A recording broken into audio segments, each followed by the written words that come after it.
বয়সের সাথে সাথে মানুষের ভারত্ব আসে। এটা কতটুক যুক্তিসঙ্গত আমি জানি না। তবে পরিস্থিতিতে পড়লে মানুষের যে ভারত্ব আসে সেটা হচ্ছে একদম 100 এ 100।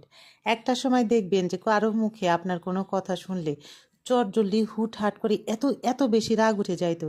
কিন্তু দেখবেন যে পরিস্থিতিতে আপনি নিজের কতটা পরিবর্তন হইছে, সেটা আপনি ওই পরিস্থিতিতে পড়লে বুঝতে পারবেন যে আপনার কতটা পরিবর্তন হইছে। আসলে মানুষ বলে যে বয়সে না মানে মানুষ বলে না যে বয়সের সাথে সাথে ভারত্ব আসে। সেটা হয়তো কিছুটা আসে, কিন্তু বাস্তবতার যখন মুখোমুখি দাঁড়ানো যায় তখন মনে হয় যে ভারত্বটা একদম পরিপূর্ণ হয়ে যায়।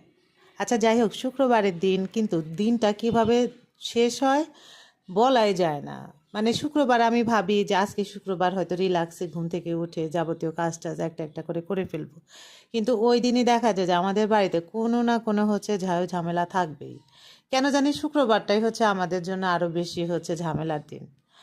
কোনো না কোনো দিন হচ্ছে দেখা যায় যে এটা সেটা পড়ে যায়। আর আজকে কি হয়েছে, মরিয়ম হচ্ছে আসে নাই। তো মরিয়ম না আসলে আমার রাতের বেলা থেকেই হচ্ছে টেনশন কাজ করে যে সকালবেলা ঘুম থেকে আরও আর্লি উঠতে হবে। উঠে হচ্ছে জিনিসপত্র সব রেডি করতে হবে, কারণ সকালে নাস্তা পানি খাইতে হবে। আর আপনারা তো জানেনই হচ্ছে আমি সবজি ছিলতে একদম ডাইলে পাল্লা ডুববুস। আর সকালবেলা যেহেতু আমাদের বাড়ির সবাই সকালবেলা সবজি দিয়ে রুটি খায়, ইস্তেকা বা ভাত খায়, ভর্তা খায়। তো শুক্রবারের দিন আমি বলছি যে সারা সপ্তাহ আপনার ভর্তা ভাত করে দিয়ে, আর শুক্রবার দিনটাই হচ্ছে আপনাকে ভর্তা বাদ দিব না, রুটি আর সবজি হচ্ছে খাবেন। তো সে শুক্রবারের দিন ওইটাই খায়। কিন্তু ওই যে সবজিগুলা সেলা ওইটা হচ্ছে আমার মাথায় সারা রাত হচ্ছে কাজ করে যে অনেক সবজি ছিলতে হবে। বিশেষ করে হচ্ছে পটল, ধুমড়া, মানে যে সবজি থাকুক না কেন ছিলতে অনেক অনেক হচ্ছে সময় লাগে। তো ওই জন্য দেখা যায় যে আরেকটু সকালে উঠতে হয়। আর সকালবেলা যেহেতু মরিয়মি হচ্ছে সবজিগুলা চিলে দেয়, আর আমি হচ্ছে উঠায় দিই। তো এই জন্য সকালবেলা থেকেই হচ্ছে টেনশনে ভোর রাত্রের থেকে হচ্ছে ঘুমই হয় না। তো সকালে ঘুম থেকে উঠে নাস্তা পানি শেষ করে তারপরে আবার হচ্ছে দুপুরে রান্নাটা বসায় দিছি, কারণ দুপুরে রান্নাটা বসায় দিয়ে যে আমার টুকিটাকি কাজ টাজ আছে হাতের সেগুলা হচ্ছে সেরে নিব।